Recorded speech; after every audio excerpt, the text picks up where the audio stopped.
And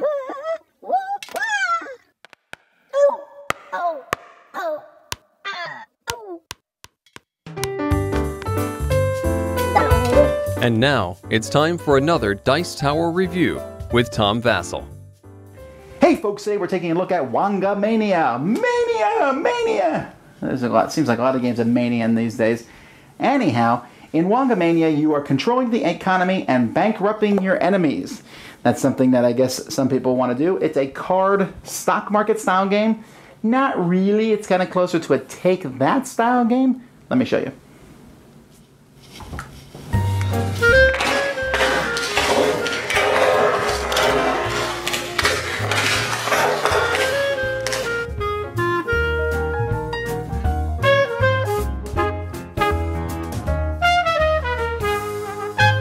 The game revolves around this economic cycle here that's made up of 4 different cards you put together.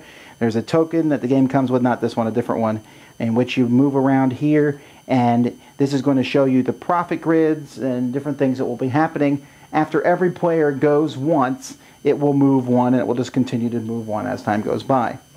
Players are going to start with their own personal bank here, which is just a card that tells you what's going on, and also a hand of cards from a deck that is full of all sorts of cards. You can see there's lots of cards in this deck.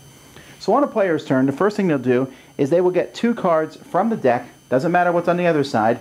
They just put them in their bank. These cards are Wonga. That's the currency of the game.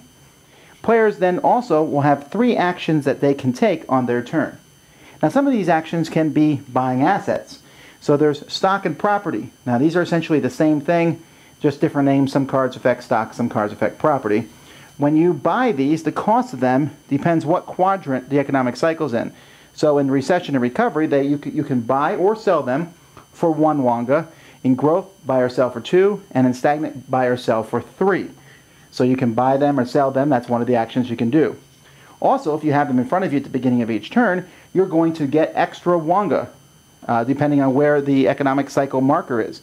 So in the first turn, if I had 2 in front of me, I'd get 4 extra Wonga. In a recession, though, you can lose Wonga, which can make you, even if it's all gone, you can lose, you have to sell off your assets. You could even go, quote-unquote, bankrupt, which just kind of sets you back at the beginning. Your goal with all this money is to get a trust fund. Trust fund costs 8 Wonga. That's an action to do, to spend to buy one. You don't lose those when you go bankrupt. The first person to get 3 trust funds is the winner. There are other assets besides properties and stocks. Those are bonds. Bonds cost 3, no matter what quadrant you're in, and they pay off 1. They're much more steady, they're safe, and they're boring. There's other cards you can play that are marked in different colors. These do different things, like you can play a baby on someone else, and they have to pay a Wonga to that baby every turn for 6 turns in a row. Or here, this person has to lose 2 Wonga for every bond card they have in play. Here, this person loses 2 Wonga for each property card they have in play. Here, this lets any player, including yourself, sell as many asset cards as they want for 3 Wonga each. Here, I can move the economic. The green cards often let you do this 2 or 3 steps clockwise if the token's in the recession or recovery quadrant. Here, I can move it to any grid in the recession quadrant. All players have to pay 2 Wonga for each property card they have in play. So I might say, I don't have a lot of property. Why not hurt everybody? Then there's other pink cards are people, money lender. I can borrow money, but I have to pay them back every turn. Tax collector, take half of someone else's salary when they receive it. Financial planner, steal 2 cards from someone else's hand. And so play is just going to go back and forth like that. Players are going to be playing cards, taking 3 actions on their turn, buying, selling, playing different cards. Most of the cards that you play will have a cost on them. You'll see down here, pay 1 Wonga. Most of them are 1, but sometimes they might be more than that to play these different cards, and then to buy a trust fund with 8. As I said earlier, first person to get 3 trust funds is the winner. Now there are some things in this game that I really enjoyed. I enjoyed the economic cycle. I like how that moves around. I like how you can play cards to manipulate it. I like the buying of properties and stocks and bonds and how the market manipulates those. And had the deck been made of 75% cards, maybe having different types of properties and different kinds of stocks, I think this game could have been fun. Unfortunately, as I look through the deck, I would say that less than half the cards are those, and most of the cards are the orange, pink, and green cards, which basically let you mess over the other players. That is problematic because that just turns this into a big take that game, and you're like, ooh, look how much money I have. You don't have that money anymore, sucker! And so, essentially, you're going to just go, I need 8 Wongas, I need 8 Wongas, I gotta buy one. Or else someone's going to get you on a turn. And in games with more players, that could be a long time because people are going to be messing with you. The stock market changes so much between you.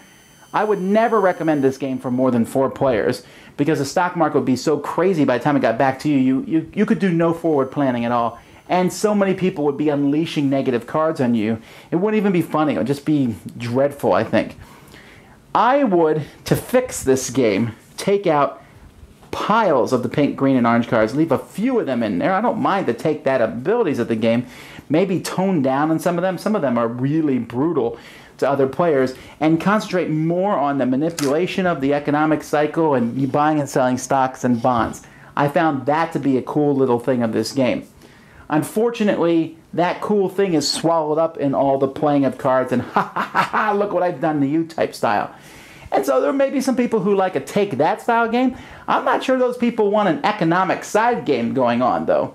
And the people who like the economic part of it, I'm not sure they'll be enjoying this take that haha card play on other people.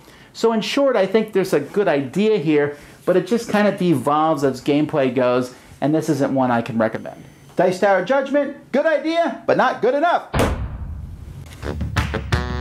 Thanks so much for watching the Dice Tower videos. Find more great videos and reviews as well as our top-rated audio podcast at Dicetower.com. You can also find other great shows at Dicetowernetwork.com. I'm Eric Summerer, and you've been watching The Dice Tower. The Dice Tower is sponsored by Cool Stuff Inc., where you can find great games for great prices. Cool stuff in stock. Check them out at CoolStuffInc.com. Shut the door!